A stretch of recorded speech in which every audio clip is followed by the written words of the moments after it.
Kourtney and Travis, you guys need to stay away from this season of Keeping Up with the Kardashian. But listen, I'm learning that it has already happened. I don't know how much, but I believe that there's going to be problems for Kourtney and Travis Barker.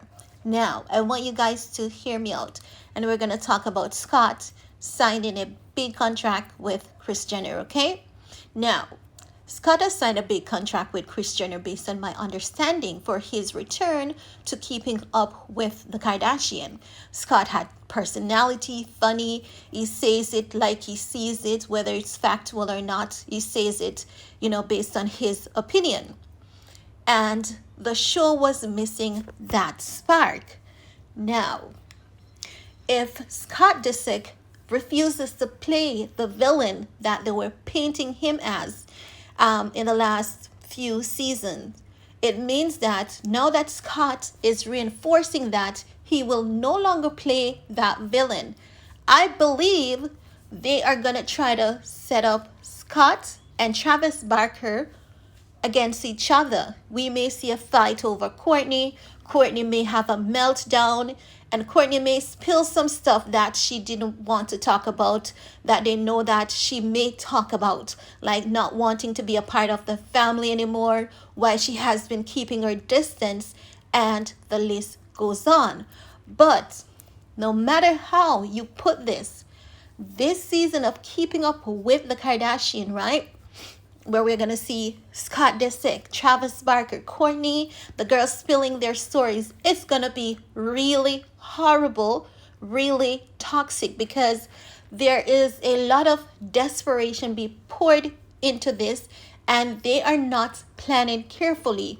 Not just that, people know how to identify the lie, go back to a past clip and prove that they are telling a lie.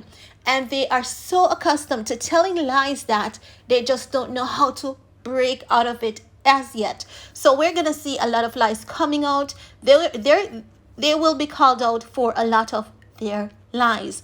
Also, we're going to see them, Kim and Kris capitalizing on Ye's pain as it relates to what happened. Kim is going to talk about phone calls. Her phone is ringing off the hook, and people asking her this, asking her that. We're going to see all of that.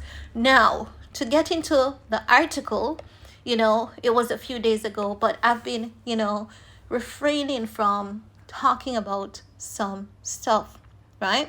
Because even when the article is in the media and I talk about it, I get attacked for copying people, even though it's coming from the media, even when it's in my opinion, right?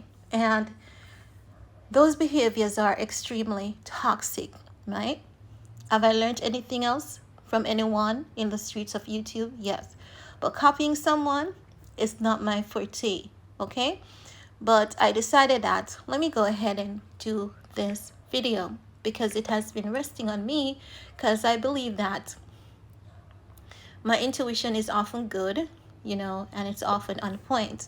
Now, the article says that his absence spark, which is Scott Disick, his absence sparked a slew of speculation over whether Scott had quit the Kardashian family reality TV empire once and for all. However, a source close to the star says that he has made the decision to return for the sake of his followers, because Scott Disick, if you guys remember, Scott Disick has been on that family reality TV series for quite a number of years. It is over 10 years, okay? And naturally, people are going to miss him. We saw when he went and visited his family and all of that. So, he is a part of the foundation of Keeping Up with the Kardashian, okay? Now,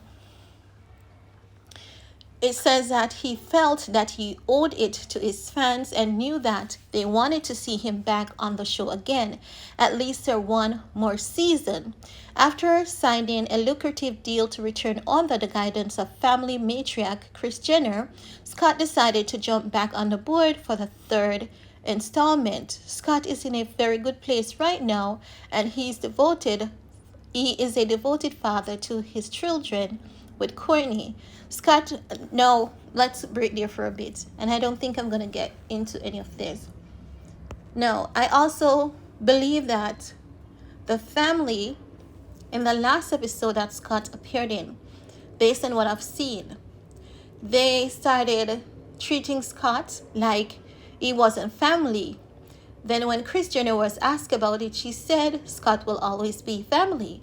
But then we have Kendall, who was talking about Scott, over talking her and Scott being rude. You can tell that Kendall really doesn't have any respect for anyone. Kendall sees herself as being above everyone, and that was very disrespectful. It was unwarranted and it was out of place. And Scott is this type of guy where he sees himself as highly. He loves himself. And the moment that someone disrespects him once, disrespects him twice, he's going to say, okay, it's time for me to bow out gracefully. Also, I believe what bothered Scott is the fact that Travis Barker would just show up and he wasn't even aware. I believe that he wouldn't have mind being in the same place and space as Travis and Kourtney, just if he was alerted first so that he would be mentally prepared. Even though Scott did not marry to Kourtney, in the early stages of their marriage, I believe that Scott's plan was to, go out there, be himself, get it all out of his system, and then come back married to Kourtney and be a good guy, be the better person. But Travis Barker beat him to that. And with time, he was able to adjust and accept. And now we can see where he's very supportive of Kourtney, even to the point where he's coming to her defense against her family. And this is because he loves and he respects that woman. So guys, this is really all my 2 cents. This is all I want to share in this video with you guys. Let me know what your thoughts are, and while you're at it, give this video a big thumbs up. See you all next time. Bye guys.